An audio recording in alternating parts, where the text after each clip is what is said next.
तो इस एपिसोड की शुरुआत में हम देखते हैं कि हमारा किन युआन क्यूआई पॉन्ड में अपनी डिवाइन बैटल स्पिरिट की मदद से कल्टीवेशन कर रहा होता है। वो अपनी आंखें खोलता है और बोलता है कि आखिरकार मैंने अपनी इंजरी को पूरी तरह से हील कर लिया है, लेकिन अभी भी इस युआन की पॉन्ड में बहुत सारी स्पिरिचुअल क्यूआई बची हुई है।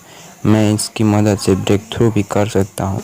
फिर वो कल्टीवेशन करने लगता है और सोचता है कि मुझे बस अब इस युआन क्यूआई पॉन्ड से एनर्जी को लेना है और उसे अपने ब्रेक थ्रू में मदद कर मिलेगी। उसके बाद वो कल्टीवेशन करने लगता है। फिर हमें 3 घंटे बाद का सीन दिखाया जाता है जब युआन कल्टीवेशन कर रहा होता है और फिर वो अपनी आंखें खोलता है और फाइनली ब्रेक थ्रू कर लेता है अपनी बॉडी टेम्परिंग रिलम के 4th लेयर में। किन उस पॉन्ड से बाहर निकलता है और सोचता है कि चलो अब मैं अपने 4th layer of body tempering realm की पावर को चेक करता हूँ कि आखिर मैं कितना ताकतवर हुआ हूँ। वो अपने एक लो क्लास स्किल को यूज करते हुए पेड़ के ऊपर एक पंच मारता है, जिससे वो पेड़ उसी जगह पर टूट जाता है। वो सोचता है कि ये कितने ज़्यादा टेरिफाइंग है। एक लो क्लास मार्शल स्किल को भी 4th लेयर वाला बंदा जब यूज करता है तो वो एक मिडिल क्लास मार्शल स्किल बन जाती है। फिर किन्नन सोचता है कि मुझे नहीं लगा था कि इस लॉन्गवेव माउंटेन पे आए मेरे ये 2 दिन मेरे लिए इतने ज़्यादा फ़ायदेमंद सिद्ध होंगे। मैं अभी अगर वैसे भी वापस चला जाऊं तो मुझे लगता है कि फादर अभी तक पिल्स इकट्ठा नहीं कर पाए होंगे। मुझे वापस जाकर अब अपने आप ही कल्टीवेट ही करना पड़ेगा। वहाँ पे कल्टीवेट करने से तो ज़्यादा अच्छा है कि मैं लॉन्गव्यू माउंटेन पर ही कल्टीवेट करूँ, ना ही मैं यहाँ पर अपने एक्सपीरियंस को ही बैटल एक्सपीरियंस को गेन करूँगा।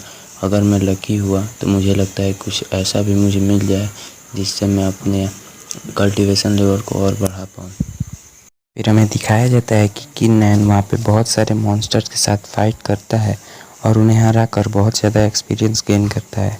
कुछ समय बाद हमें दिखाया जाता है कि किन एक फायर वुल्फ के साथ फाइट कर रहा होता है।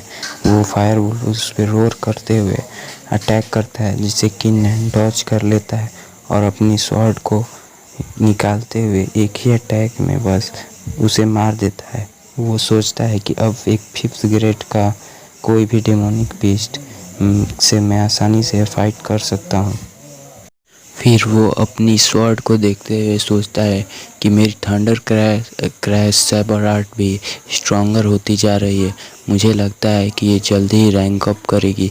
मुझे विश्वास नहीं होता कि ये इतनी जल्दी रैंक अप करने वाली है। मेरी कॉम्प्रिहेंशन एबिलिटी से तो ये इतनी जल्दी रैंक अप नहीं कर पाती। मुझे लगता है कि डिवाइन बैटल स्पिरिट मेरी कॉम्प्रिहेंशन एबिलिटी को भी बढ़ा रहा है।